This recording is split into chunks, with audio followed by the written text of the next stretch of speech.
আসসালামু আলাইকুম, সবাইকে ওয়েলকাম করছি। আমি সুমন, গোলাগঞ্জ সাদা পাথরে আসছি। সাদা পাথরের এখনকার দৃশ্যগুলো অসাধারণ দৃশ্য।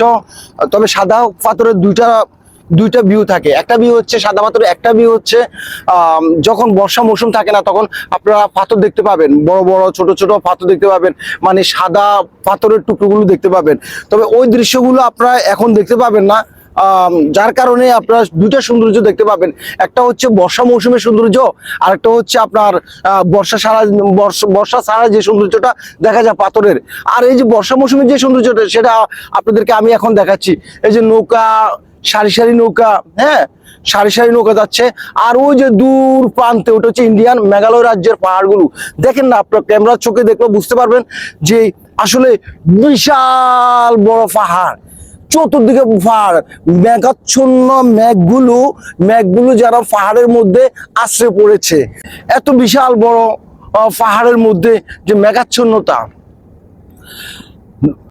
আর এই যে দেখেন এই জায়গাগুলো এটা হচ্ছে ইন্ডিয়ান, আমরা অলরেডি, এটা হচ্ছে ইন্ডিয়ান একটা সীমান্ত। আমরা এই মুহূর্তে আছি ইন্ডিয়ান সীমান্তের মধ্যে। এই জায়গাটা আবার ইন্ডিয়ান পেয়েছে, আবার ওই জায়গাটা আবার বাংলাদেশের। এই যে আপনারা দেখতে পাচ্ছেন, এই জায়গাটা বাংলাদেশের, আর এই জায়গাটা ইন্ডিয়ান।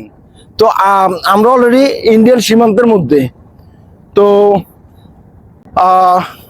দেখতে পাচ্ছেন বিশাল বড় বড় পাহাড়, আসলে সৌন্দর্যটা অসাধারণ। ভিউয়ার্স, এই যে দেখেন পাহাড়গুলো ক্যামেরার চোখে কেমনটা দেখা যায় আমি জানি না, আমার খালি চোখে স্পষ্ট অনেক আনন্দ পাচ্ছি, অনেক ভালো লাগছে। গোলাগঞ্জ সাদা পাথরের যে মেঘমালা, মেঘাচ্ছন্ন, সেটা ঘিরে রেখেছে, আবৃত করে রেখেছে। আর আমাদের উপরে যে মেঘগুলো, সবচেয়ে সৌন্দর্যের বিষয় হচ্ছে আমাদের উপরে যে মেঘগুলো, ওই মেঘগুলো পাহাড়ের ডালের মধ্যে লাগতেছে। এতটা উঁচু, যারা রাঙ্গামাটি পার্বত্য চট্টগ্রামে গিয়েছেন তারা অবশ্যই ফিল্টার করতে পারবেন, এছাড়া কেউ এই ফিল্টার করতে পারবে না। তো আপনারা দেখতে পাচ্ছেন যে বিশাল বড় পাহাড়, সে পাহাড়ে মেঘাচ্ছন্ন জলরাশিগুলো আছড়ে পড়ছে। অনেকটা ভালো লাগতেছে আমাদের কাছে।